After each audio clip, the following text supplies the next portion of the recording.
උන් එහෙම අනවත් එක්කම සිහිනයි උට ගැහුවා. ඊට පස්සේ එතන ඉන්න ඔක්කොටම ගැහුවා. උන් ටික බයටම පැනලා දිව්වා. ඊට පස්සේ සිහිනයි මං ඉන්න දිහාට හැරුණා. තමසේට මොලේ හොඳ නැද්ද? නෑ ඇයි අහන්නේ? පේනවා ඒක. යම් මාත් එක්ක. අවශ්‍ය නෑ මට යන්න පුළුවන්. කිව්වහම මාළේ එනවා. එයා මාව අතින් අල්ලගෙන එයාගේ වීල් එකට එක්කන් ගියා. ඊපස්සේ මට ලේන්සුවක් දුන්නා. පිහද ගන්න. මම සද්ද නැතුව පිහද ගත්තා. ඒ ලේන්සුව එයාගේ සුවඳ පිරලා තිබ්බා. අනේ සුවඳ මගේ වුණා නම් හිත ඉල්ලුවේ මෙයාව. නංගි මගේ නංගි වගේ හිතලයි මම මේක කියන්නේ. මම PFCයට ආවේ එයාගේ කටහඬින්. ඔයාට හොඳ කෙනෙක් ලැබෙයි. ඒ නිසා බොරු දේවල් පස්සෙන් යන එක නවත්තන්න. කොහොමද බොරු දෙයක් වෙන්නේ?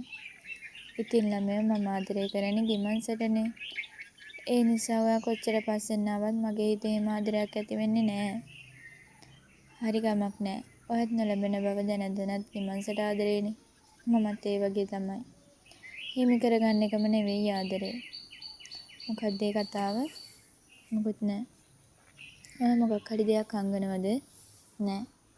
එහෙනම් මයි ගිමන්ස මට හම්බ වෙන්නේ නෑ කියලා කිව්වේ? නිකන් කිව්වේ. හරි කොහොම වුණත් කමක් නෑ. ඔයාට හොඳ කෙනෙක් ලැබෙයි. ඒක මම බලා ගන්නම්.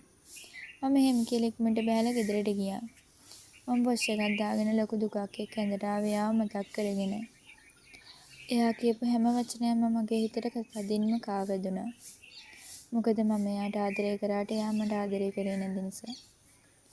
කොහොම වුණත් මම උදේ නැගිටලා වැඩට ගියා ආව බලන්න. good morning නංගි. good morning අයියේ. මොකද කටහඬ වෙනස් වෙලා? ඔයා ඇඬුවද? නෑ එහෙම පිරිසාවෙන්නේ නැති. මම එහෙම කියලා මූණවත් බලන්නේ නැතුව පිටිපස්සට ගිහින් වාඩි වුණා. ඇත්තටම අද උදේ ඉඳන් මගේ ඇඟට අමාරුයි. වැඩට ඔයා ඉන්න හදලත් ආයෙ ආවේ එයා බලන්න ඕන නිසායි. මොන අමාරුව තිබ්බත් එයාව දැක්ක ගමන් මට හොඳ වෙනවා. හරියටම එයාව දැකලා දැන්ට අවුරුදු 2ක් වෙනවා. ඒත් අද වෙනකන් එයා මට ආදරේ කරේ නෑ. එයා ආදරේ කරේ ගිමන්සට. මම කල්පනාවේ ඉන්නකොටම මට නිින්ද ගිහින් තිබුණා. මගේ නල්ලට හීතලක් දැනෙච්ච නිසා මට ඉක්මනට හැරුණා. නංගි අයියෝ ඔයානේ. දෙයියනේ වට හොඳටම උණනේ.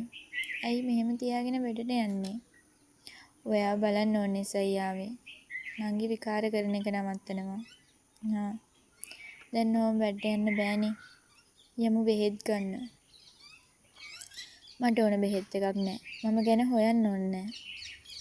විකාර කරන්නේ නැතුව ඔහොම ඉන්න. මේ ටර්න් එක ඉවර වුණාම මම ෆ්‍රී. ඊට පස්සේ යමු බෙහෙත් ගන්න. මට ඕන නෑ. මැරෙනවා නම් මම මැරේවිනේ.